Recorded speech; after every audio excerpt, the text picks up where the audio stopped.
Hello students, welcome back to my channel simplified chemistry. So बच्चों, अब तक हमने केमिकल बॉन्डिंग का फर्स्ट लेक्चर कंप्लीट कर दिया है। सो आइए आज हम स्टार्ट करते हैं अपना लेक्चर नंबर 2। सो हमने एक बार रिवीजन कर लेते हैं लास्ट लेक्चर के अंदर क्या देखा था। तो लास्ट लेक्चर के अंदर हमने ये देखा था कि बॉन्ड क्यों फॉर्म होता है, बॉन्ड की डेफिनेशन क्या है, inter atomic bond, inter molecular bond, it means types of bond देखे थे, कितने टाइप्स के बॉन्ड होते हैं। ठीक है बच्चों, तो इतनी सारी चीजें हमने देखी थी। अभी इंटर एटॉमिक बॉन्ड के बारे में हमें पढ़ना है। एंड इंटर एटॉमिक बॉन्ड में फर्स्ट हम बात करने वाले थे आयनिक बॉन्ड की। बट दोस्तों, उसके पहले एक बात जो है, कुछ इंपॉर्टेंट दूसरी बेसिक चीजें हैं, वो मैं इसमें इंक्लूड करना चाहूंगा। तो कितने वेज से बॉन्ड फॉर्म हो सकता है, अभी मैं ये बता रहा हूं कितने वेज से बॉन्ड फॉर्म हो सकता है, किसमें, इंटर एटॉमिक बॉन्ड में। क्लियर, इंटर एटॉमिक बॉन्ड की क्लासिफिकेशन हमने देखा था, ionic bond, covalent bond, dative bond, clear, okay, metallic bond, वो सब देखा था। अभी कितने वेज से इंटर एटॉमिक बॉन्ड बन सकते हैं। तो एक वे होता है by complete transfer of electron, by complete transfer of electron. अगर एक एलिमेंट दूसरे एलिमेंट को कंप्लीटली इलेक्ट्रॉन दे देता है, ओके, क्लियर। एंड दूसरी पॉसिबिलिटी ये होती है कि बाय शेयरिंग ऑफ इलेक्ट्रॉन्स, या तो वो दोनों इलेक्ट्रॉन क्या करते हैं, शेयर करते हैं। तो दो तरीके से बॉन्ड फॉर्म हो सकता है इंटर एटॉमिक बॉन्ड में। तो ऐसे अगर बॉन्ड फॉर्म हो रहा है, एक एलिमेंट दूसरे एलिमेंट को अपना एक इलेक्ट्रॉन कंप्लीटली दे रहा है, that is consider as what, तो at that time there will be a formation of ionic bond. तब जाके आयनिक बॉन्ड फॉर्म होगा, उसे इलेक्ट्रोवैलेंट बॉन्ड भी कहा जाता है दोस्तों। उसे क्या कहा जाता है, इलेक्ट्रोवैलेंट बॉन्ड भी कहा जाता है। ठीक है। And by sharing of electron का देखें हम, तो इससे दो टाइप के बॉन्ड फॉर्म होते हैं, आपको पता ही है। एक तो होता है कोवेलेंट बॉन्ड एंड दूसरा होता है डेटिव बॉन्ड। दोनों में क्या होता है, इलेक्ट्रॉन शेयर होता है। तो अगर कंप्लीट ट्रांसफर इलेक्ट्रॉन को हो रहा है तो आयनिक बॉन्ड फॉर्म होगा, अगर शेयर हो रहा है तो कोवेलेंट बॉन्ड फॉर्म होगा। क्लियर, इतनी बातें क्लियर है आपकी। ओके, तो अभी कब मेटालिक बॉन्ड होगा वो भी मैं बताऊंगा, टेंशन मत लीजिए, मेटालिक बॉन्ड कब फॉर्म होगा। बट उससे पहले एक चीज हमें सीखनी होगी, जिसे हम कहते हैं लुईस सिंबल, जिसे हम क्या कहते हैं, लुईस सिंबल कहते हैं। और हम कहते हैं इलेक्ट्रॉन डॉट सिंबल, इसे हम ये भी कहते हैं इलेक्ट्रॉन डॉट सिंबल। ठीक है।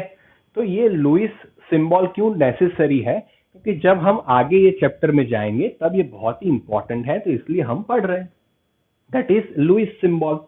जस्ट ऐसे symbol in which valence electrons are represented as a dot ignoring inner shell electrons, it is considered as a Lewis symbol। तो लुईस सिंबल में होता क्या है, जो वैलेंस इलेक्ट्रॉन्स होते हैं बच्चों, वैलेंस इलेक्ट्रॉन्स, उनको डॉट से रिप्रेजेंट किया जाता है। वैलेंस इलेक्ट्रॉन को किससे रिप्रेजेंट किया जाता है, डॉट से रिप्रेजेंट किया जाता है। उसके अंदर इनर शेल इलेक्ट्रॉन को नहीं देखा जाता है, उसके न्यूक्लियस में क्या प्रोटॉन वोटॉन कुछ नहीं दिखा जाता है, खाली उसके वैलेंस इलेक्ट्रॉन को डॉट से रिप्रेजेंट किया जाता है। आइए देखते हैं, उसका एक एग्जांपल लेते हैं। ठीक है, तो आपको भी डाउट क्लियर हो जाए। तो फर्स्ट हम बात करते हैं लिथियम की। तो लिथियम का एटॉमिक नंबर होता है 3। ठीक है, तो उसके लिए इलेक्ट्रॉनिक कॉन्फ़िगरेशन हम लिखे, ऐसे भी लिख सकते हैं। तो क्या होगा, 1s2 2s1 होगा, या तो हम ऐसे भी लिख सकते हैं 2 and 1। तो ये उसके वैलेंस इलेक्ट्रॉन हो गए आउट। मैंने बताया था वैलेंस इलेक्ट्रॉन क्या होता है, electron present in outermost orbit are considered as a valence electron. तो ये अंदर वाले इलेक्ट्रॉन्स हम नहीं देखेंगे, हम खाली कौन से इलेक्ट्रॉन देखेंगे, बाहर वाले वैलेंस इलेक्ट्रॉन देखेंगे। इट मींस लिथियम के आगे एक डॉट लिखाया जाता है, तो ये लिथियम का लुईस डॉट रिप्रेजेंटेशन है, क्योंकि उसके एक ही वैलेंस इलेक्ट्रॉन है, इसलिए Li डॉट लिखा। आप डॉट कहीं पे भी दिखा सकते हो, बट जनरली राइट साइड से स्टार्ट करोगे तो बेटर रहेगा। आइए समझते हैं, बेरिलियम है 4 है, तो उसका ऐसे लिख सकते हैं 2 and 2। कितने वैलेंस इलेक्ट्रॉन है, 2 वैलेंस इलेक्ट्रॉन है, तो उसको मैं ऐसे रिप्रेजेंट करा सकता हूं 1 and 2। आप कहीं पे भी रख सकते हो, इधर इधर भी रख सकते हो, ऊपर नीचे, आप चार साइड से कहीं पे भी डॉट लगा सकते हो, बट दो डॉट लगाओगे ये उसका लुईस डॉट रिप्रेजेंटेशन होगा। तो इन शॉर्ट आप समझ गए लुईस डॉट रिप्रेजेंटेशन मीन्स क्या, आपको जो वैलेंस इलेक्ट्रॉन है उसको डॉट से रिप्रेजेंट करना है, दैट्स इट, खत्म हो गई बात यार। ठीक है, चलिए थोड़ा हार्ड देखते हैं, जैसे नाइट्रोजन। तो नाइट्रोजन का एटॉमिक नंबर 7 है, तो 2 and 5 होता है। क्या होता है? 2 and 5। तो उसके कितने वैलेंस इलेक्ट्रॉन बने दोस्तों? 5। तो नाइट्रोजन के 5 वैलेंस इलेक्ट्रॉन है, तो 1 2 3 4, अगेन इधर 5। ठीक है, तो ये क्या हो गया उसके लुईस डॉट रिप्रेजेंटेशन 5। ऑक्सीजन की बात करते हैं, 8 है। ऑक्सीजन क्या है? 8 है। तो क्या करेंगे, इधर हम सिंपल लिख लेंगे 2 and 6। कितने वैलेंस इलेक्ट्रॉन आ रहे हैं? 6। तो ऑक्सीजन के आजू बाजू 6 इलेक्ट्रॉन बता दो, 1 2 3 4 5 and 6। आप कहीं पे भी डबल, आप कहीं पे भी बता सकते हो, इधर भी बता सकते हो, इधर भी बता सकते हो, कहीं पे भी, बट एक जगह पे 3 नहीं बता सकते। कोई भी 4 में से एक साइड 2 2 ही बताना पड़ेगा मैक्सिमम। ठीक है, क्लियर? ओके, जैसे बात करते हैं फ्लोरीन की, तो 9 है। तो इधर क्या होगा? 2 and 7। तो 7 वैलेंस इलेक्ट्रॉन बन रहे हैं, 1 2 3 4 5 6 and 7। तो मैं ऐसे क्या करूंगा, 7 डॉट रिप्रेजेंट कर दूंगा। ठीक है, तो ये हो गया इसका भाई लुईस डॉट स्ट्रक्चर बच्चों, है ना? एकदम आसान है ना, बहुत ही इजी है। तो होप आपको समझ में आ गया होगा लुईस डॉट स्ट्रक्चर। अब इसका सिग्निफिकेंस क्या है, इसका जरूरत क्या है, ये हम क्यों पढ़ रहे हैं? क्लियर? तो इससे हम वैलेंसी को प्रिडिक्ट कर सकते हैं। To predict the valency, to predict the valency, ये इंपॉर्टेंट है। कौन इंपॉर्टेंट है? जो लुईस सिंबल्स है, they are important to predict the valency and number of electrons in valency shell, and you can also represent the number of electron in valency shell. It means what? Suppose any element is given to you like magnesium and 2 dots are given like this. So you can simply say that in the outermost orbital how many valence electrons are there too. So on the base of this structure you can decide the valence electron and the valency of that particular element. So every element can be represented like this. Do not worry, suppose chlorine is there, so chlorine is 17, so you will put it into the octet, it will be 287. So 7 electrons are there, 1 2 3 4 5 6 and 7. This is a Lewis dot representation of Cl. Now my dear student, there is a Lewis dot representation for the compounds also, but that will discuss after the covalent bond. Clear? अभी हम इतना ही रख रहे हैं, इसको इतना ही समझिए। इसे कहते हैं लुईस डॉट सिंबल्स और इलेक्ट्रॉन डॉट सिंबल्स कहा जाता है। इसका फटाफट से स्क्रीनशॉट ले लीजिए, फिर एक बेसिक दूसरा इंट्रोडक्शन थियरी पढ़ना है वो पढ़ेंगे, फिर हम आगे आयनिक बॉन्ड को पढ़ते हैं। ये पढ़ लीजिए, ये फटाफट से स्क्रीनशॉट ले लीजिए। 1 2 3 and 4। ओके, सो चलिए आपने स्क्रीनशॉट ले लिया। Now we have to understand another theory, it is known as a Kossel Lewis theory. It is known as the Kossel and Lewis theory. This is very important theory. Sometimes in the exam they are asking this theory also. Clear? It is known as Cauchy and Lewis theory. तो actually था क्या? तो कॉसेल and Lewis ने try किया समझाने का कि भाई बॉन्ड कैसे फॉर्म होता है, ये उन्होंने ट्राई किया। ओके, तो फिर जो लुईस था, समझ लेना ध्यान से, उसमें से जो लुईस था, तो लुईस ने क्या प्रिडिक्ट किया कि एटम जो है, एटम को उसने बता दिया एक पॉजिटिवली चार्ज्ड कर्नल, उसका नाम दे दिया कर्नल। ठीक है, कि एक पॉजिटिवली चार्ज कर्नल है क्या? एटम क्या है? पॉजिटिवली चार्ज्ड कर्नल है। ओके, समझ लेना बहुत ही ध्यान से। उसने क्या बताया कि भाई एटम एक क्या है? Positively charge kernel and outer shell electrons are only taking part into the bond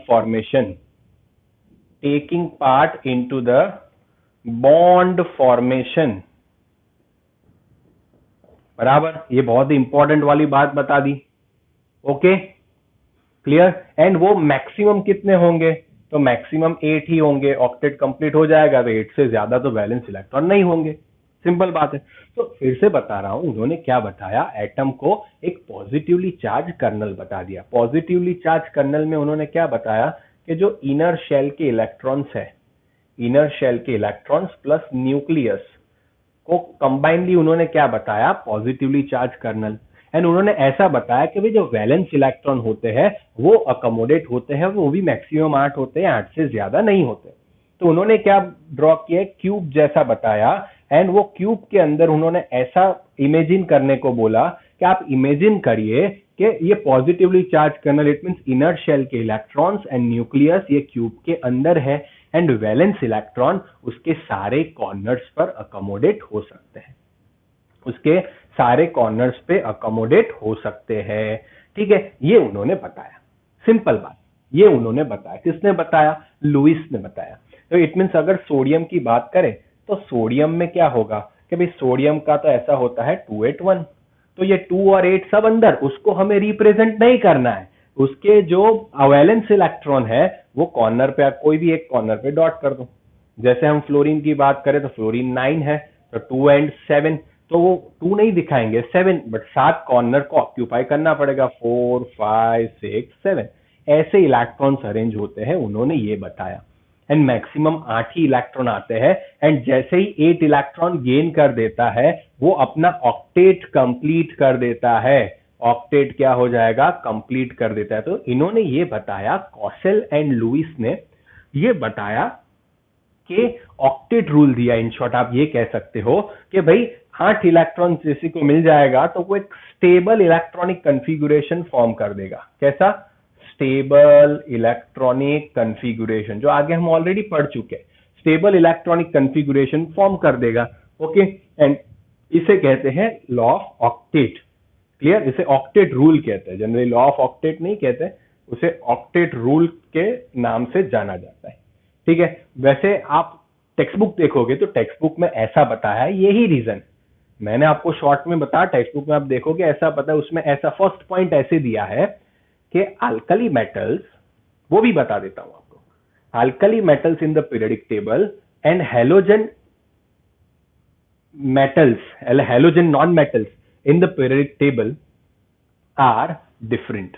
आपको पता है, इसे फर्स्ट ग्रुप कहते हैं, इसे 17th ग्रुप कहते हैं।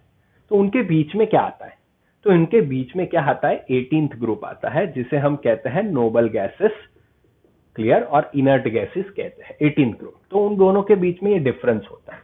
तो फर्स्ट ग्रुप वाले मेटल्स है, फर्स्ट ग्रुप वाले मेटल से उनकी वैलेंसी +1 है, मैंने आपको समझा दिया है थर्ड चैप्टर में। वो इजीली एक इलेक्ट्रॉन लूज करना चाहेंगे तो वो +1 है। एंड हेलोजेंस है, वो जनरली क्या है, नॉन मेटल्स है, वो क्या करना चाहते हैं, वो इलेक्ट्रॉन गेन करना चाहते हैं, तो उनकी वैलेंसी -1 मान लो। तो वो क्या करेगा कि भाई ये जो +1 valency and non metal valency क्या है, -1, तो ये लोग क्या करते हैं, इलेक्ट्रॉन लूज कर देते हैं, एंड ये electron completely non metals gain करके, तो ये इट मींस जैसे समझाता हूं, Na की बात करते हैं, Na11 है, जैसे 2 8 एंड 1, उसके पास एक वैलेंस इलेक्ट्रॉन है। Cl की बात करें तो 2 8 एंड 7, उसके पास 7 वैलेंस इलेक्ट्रॉन है, तो उसकी टेंडेंसी इलेक्ट्रॉन लूज करने की होती है, तो ये लूज करके Na+ में कन्वर्ट हो जाएगा। तो Na+ मींस 2 एंड 8, ये Cl-, वो इलेक्ट्रॉन जो इसने लूज किया वो Cl- ले लेगा, तो क्या बन जाएगा 288। इट मींस वो किस में कन्वर्ट हो जाएंगे, कैटायंस एंड एनायंस में कन्वर्ट हो जाएंगे, एंड वो अपना ऑक्टेट कंप्लीट कर देंगे। क्लियर, एंड वो कैसी इलेक्ट्रॉनिक कन्फिगुरेशन बना देंगे, स्टेबल इलेक्ट्रॉनिक कन्फिगुरेशन बना देंगे। ये जो कंसेप्ट है वो कॉसेल एंड लुईस का कंसेप्ट है दोस्तों। तो ये जो हमने पढ़ा दोस्तों, कॉसेल एंड लुईस का कंसेप्ट, ये ओल्ड थियरी के हिसाब से था, बट उसमें मैंने डिटेल में नहीं पढ़ाया, ये अलग लेक्चर करके आपको मैंने डिटेल में पढ़ा दिया कॉसेल एंड लुईस कंसेप्ट। क्लियर, समझ में आ गया। इन शॉर्ट, ऑक्टेट कंप्लीट होता है इसलिए बॉन्ड फॉर्म करते हैं, सिंपल बात, ऑक्टेट कंप्लीट होता है इसलिए बॉन्ड फॉर्म करते हैं। अभी हमने ये देखा, अगर कंप्लीट, चलो इसका स्क्रीनशॉट ले लो फिर हम आगे देखते हैं। ओके, इसका स्क्रीनशॉट ले लो फटाफट से। 1 2 3 and 4। ओके, चलिए, आपने स्क्रीनशॉट ले लिया। तो अभी मैं क्या बता रहा हूं कि भाई इन लोगों ने तो ऐसा बताया कि भाई ऑक्टेट कंप्लीट करने के लिए ये लोग क्या करते हैं, बॉन्ड फॉर्म करते हैं। बट न्यू थियरी क्या कहती है कि भाई पोटेंशियल एनर्जी को कम करने के लिए बॉन्ड फॉर्म करते हैं।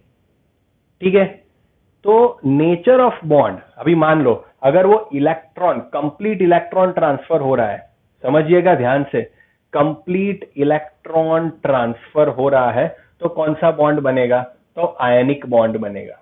ये याद रखिएगा, कंप्लीट इलेक्ट्रॉन ट्रांसफर हो रहा है तो वो कौन सा बॉन्ड फॉर्म करेगा, आयनिक बॉन्ड फॉर्म करेगा। इट मींस अगर उनके बीच में शेयरिंग ऑफ इलेक्ट्रॉन्स हो रहा है तो वो क्या फॉर्म करेगा, कोवेलेंट बॉन्ड फॉर्म करेगा। ये दोनों चीजें तो हमने पढ़ी, ठीक है, ये दोनों चीजें तो पढ़ी। अभी थर्ड चैप्टर का रोल इसमें आएगा, थर्ड चैप्टर का रोल इसके अंदर आएगा। इट मींस अगर दोनों इलेक्ट्रोपॉजिटिव एलिमेंट है, ये बहुत ही ध्यान से समझ लेना, दोनों इलेक्ट्रोपॉजिटिव एलिमेंट है, जब वो कंबाइन होके बॉन्ड फॉर्म करते हैं, दोनों इलेक्ट्रोपॉजिटिव एलिमेंट, तब जाके मेटालिक बॉन्ड बनता है। याद रखना, क्या बनता है, मेटालिक बॉन्ड बनता है। हमेशा याद रखना, दो इलेक्ट्रोपॉजिटिव, मैंने आपको एटॉमिक रेडियस समझाया था कि नहीं समझाया था दोस्तों, ठीक है, तो एटॉमिक रेडियस के अंदर मैंने आपको समझाया था कि मेटालिक बॉन्ड किसके बीच में, तो पॉजिटिव चार्ज था ना सबके अंदर। तो ये पॉजिटिव के बीच में जो बॉन्ड फॉर्म होता है उसे क्या कहते हैं, मेटालिक बॉन्ड कहते हैं। तो हमेशा याद रखना, इलेक्ट्रोपॉजिटिव एलिमेंट, अभी इलेक्ट्रोनेगेटिविटी का रिवर्स इलेक्ट्रोपॉजिटिव, समझिएगा। इलेक्ट्रोनेगेटिविटी क्या थी, इलेक्ट्रॉन गेन करने की टेंडेंसी, तो इलेक्ट्रोपॉजिटिविटी क्या होगी, इलेक्ट्रॉन लूज करने की टेंडेंसी। तो हमें पीरियोडिक टेबल पता होना चाहिए। तो इलेक्ट्रोपॉजिटिव एलिमेंट कंबाइन होके क्या बनाएंगे, मेटालिक बॉन्ड बनाएंगे। क्लियर। अभी एक इलेक्ट्रोपॉजिटिव एलिमेंट है, समझिएगा, एक इलेक्ट्रोपॉजिटिव एलिमेंट है एंड एक इलेक्ट्रोनेगेटिव एलिमेंट है। तो चलिए आप ही बताइए, फटाफट से कमेंट करिए, कौन सा बॉन्ड फॉर्म करेगा। एक इलेक्ट्रोपॉजिटिव एलिमेंट है, एक इलेक्ट्रोनेगेटिव एलिमेंट है। इट मींस एक आसानी से इलेक्ट्रॉन लूज करना चाहता है, ये आसानी से इलेक्ट्रॉन गेन करना चाहता है। तो कंप्लीट ट्रांसफर ऑफ इलेक्ट्रॉन हुआ, कंप्लीट ट्रांसफर ऑफ इलेक्ट्रॉन हुआ, तो क्या बनेगा दोस्तों, वेरी गुड, जिसने भी आंसर दिया वेरी गुड। ये कौन सा बॉन्ड फॉर्म होगा, आयनिक बॉन्ड फॉर्म होगा। क्लियर, ओके, कौन सा बॉन्ड फॉर्म होगा, आयनिक बॉन्ड फॉर्म होगा। Is it clear. And electronegative and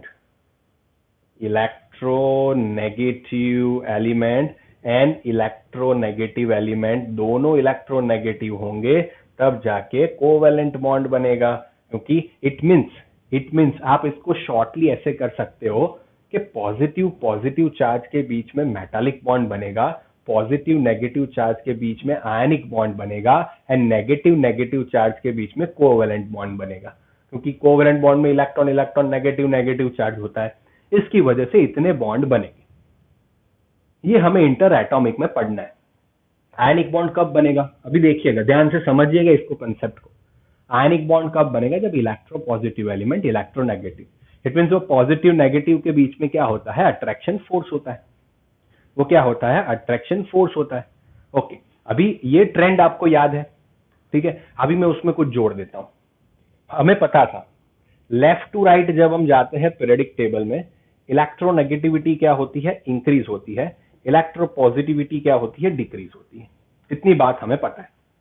left to right electronegativity increase होती है, left to right electropositivity decrease होती है। टॉप टू बॉटम में क्या होता है, तो टॉप टू बॉटम में इलेक्ट्रोनेगेटिविटी क्या हो जाता है मेरे दोस्तों, डिक्रीज हो जाता है, इलेक्ट्रोनेगेटिविटी डिक्रीज हो जाता है। इतना फंडा क्लियर हुआ तो मैं आपको एक क्वेश्चन पूछने जा रहा हूं, आपको मुझे उसका आंसर कंपलसरी देना पड़ेगा। अभी एक बात समझ लेना, और वो क्वेश्चन पूछने से पहले मैं ये बता रहा हूं कि कोवेलेंट बॉन्ड जो है वो कैसे बॉन्ड फॉर्म होता है, बाय शेयरिंग ऑफ इलेक्ट्रॉन्स। तो वो क्यों इलेक्ट्रॉन शेयर करते हैं, क्योंकि वो इसे इजीली लूज नहीं कर पाते एंड इजीली वो उसको गेन नहीं कर पाते, ठीक है। तो वो लोग क्या करते हैं, शेयरिंग करते हैं। बहुत समझदार लोग हैं, तो इसलिए क्या कर देते हैं, शेयरिंग कर लेते हैं। ठीक है, इसका फटाफट से स्क्रीनशॉट लो, मैं आपको एक क्वेश्चन दे रहा हूं। हमारे पास 4 एलिमेंट है, A B C and D. समझिएगा, क्वेश्चन को समझिएगा। We are having 4 different elements A, B, C and D. Atomic number is Z minus 1. It has Z. This one is Z plus 1. Clear? Understand this Z minus 1, Z, Z plus 1 and Z plus 2. And here Z is equal to 9. समझिए question को। हमारे पास 4 element है A, B, C and D. इधर इसका atomic number Z minus 1 है, इसका Z है, इसका Z प्लस 1 है, इसका Z प्लस 2 है, एंड Z की वैल्यू आपको दी गई है, that is Z is equal to 9। तो ऐसा पूछा गया है, अभी ऐसा पूछा गया है कि A एंड D कंबाइन होके कौन सा बॉन्ड फॉर्म करेंगे। दूसरा ऐसा पूछा गया है B एंड D कंबाइन होके कौन सा बॉन्ड फॉर्म करेंगे। तीसरा A एंड A कंबाइन होके कौन सा बॉन्ड फॉर्म करेंगे। एंड डी में ऐसा पूछा है कि बी एंड बी कंबाइन होके कौन सा बॉन्ड फॉर्म करेगा। तो पहले तो आप उसे पीरियोडिक टेबल के हिसाब से अरेंज करिए। तो आप देख लीजिए ए जेड माइनस 1 है, इट मीन्स 9 माइनस 1, तो ए 8 है इसका एटॉमिक नंबर, इसका एटॉमिक नंबर 9 है, इसका एटॉमिक नंबर 10 है एंड इसका एटॉमिक नंबर 12 है। तो atomic number 8 means oxygen, atomic number 8 means oxygen, तो वो 16 ग्रुप का ऑक्सीजन आया। समझिए, 16वें ग्रुप में ऑक्सीजन आया। 9 क्या है, फ्लोरीन, तो 17 ग्रुप में फ्लोरीन आया। ठीक है, तो समझ में आया। तो ए ऑक्सीजन है, बी फ्लोरीन है, सी 10, तो 18 ग्रुप का नियॉन। ठीक है, एंड ये 12, तो 12 मीन्स क्या आ गया, मैग्नीशियम। तो मैग्नीशियम कौन से ग्रुप में है, सेकेंड, तो वो सेकेंड ग्रुप का क्या आ गया, मैग्नीशियम आ गया, नीचे एक पीरियड में। ठीक है, ओके, चलो मैं इसको नीचे लिखूं तो आपको कंफ्यूजन ना हो। अंडरस्टूड? ओके, तो अभी आपको ऐसा पूछा है ए एंड डी कैसा बॉन्ड फॉर्म करेंगे, ए एंड डी। तो चलो, ये हमारा ए है, ये बी है, ये सी है एंड डी है। ये भी मैंने लिख लिया, दिख रहा है प्रॉपरली, समझ में आ रहा है। ठीक है, A B C and D. तो अभी आप सोचिए ए एंड डी, तो ए ऑक्सीजन है एंड डी कौन सा है, मैग्नीशियम है। चलिए बताइए, आप ही मुझे कह सकते हो।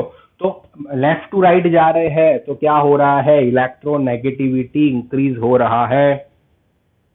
ठीक है, क्या हो रहा है, इलेक्ट्रोनेगेटिविटी इंक्रीज हो रहा है। तो ये मैग्नीशियम क्या है, मैग्नीशियम एक इलेक्ट्रोपॉजिटिव एलिमेंट है एंड ऑक्सीजन क्या है, एक इलेक्ट्रोनेगेटिव एलिमेंट है। दोस्तों, ये इलेक्ट्रोपॉजिटिव इलेक्ट्रोनेगेटिव के बीच में कौन सा बॉन्ड फॉर्म होगा, आयनिक बॉन्ड फॉर्म होगा। तो ए एंड डी के बीच में कौन सा बॉन्ड फॉर्म होगा, तो वो होगा ionic bond. Is it clear to everyone? समझ में आया? क्यों? क्योंकि ये सेकेंड ग्रुप में है, सेकेंड ग्रुप की electronegativity come, it means electropositivity ज्यादा है, उसकी वजह से ये इलेक्ट्रोपॉजिटिव हो गया मैग्नीशियम, एंड ऑक्सीजन की इलेक्ट्रोनेगेटिविटी ज्यादा है। आपको पता है लेफ्ट टू राइट जाते इलेक्ट्रोनेगेटिविटी इंक्रीज होता है, तो ये आयनिक बॉन्ड फॉर्म करेगा। चलिए फटाफट से बी एंड डी का बताइए। बी एंड डी, तो बी 17 ग्रुप में है, ए 16 ग्रुप में है, दोनों की इलेक्ट्रोनेगेटिविटी बताइए बताइए बताइए फटाफट से। बी एंड डी कैसा बॉन्ड फॉर्म करेंगे, बी एंड डी कैसा बॉन्ड फॉर्म करेगा, फटाफट से, मैं आपको 1 मिनट दे रहा हूं, फटाफट से आप मुझे बताइए। तो दोनों के दोनों कौन से मेटल है, नॉन मेटल है, दोनों के दोनों नॉन मेटल है, तो इलेक्ट्रोनेगेटिव इलेक्ट्रोनेगेटिव है, तो इलेक्ट्रोनेगेटिव इलेक्ट्रोनेगेटिव के बीच में क्या बनेगा, कोवेलेंट बनेगा यार, सिंपल है ना। तो वो क्या बनेगा, कोवेलेंट बॉन्ड फॉर्म हो जाएगा इन दोनों के बीच में। डन? ओके, अभी बात किया है ए एंड ए, तो दोनों की electronegativity same, oxygen oxygen covalent bond बनाएंगे। एंड बी एंड बी दोनों फ्लोरीन भी एक दूसरे के साथ क्या बनाएंगे, कोवेलेंट बॉन्ड बनाएंगे।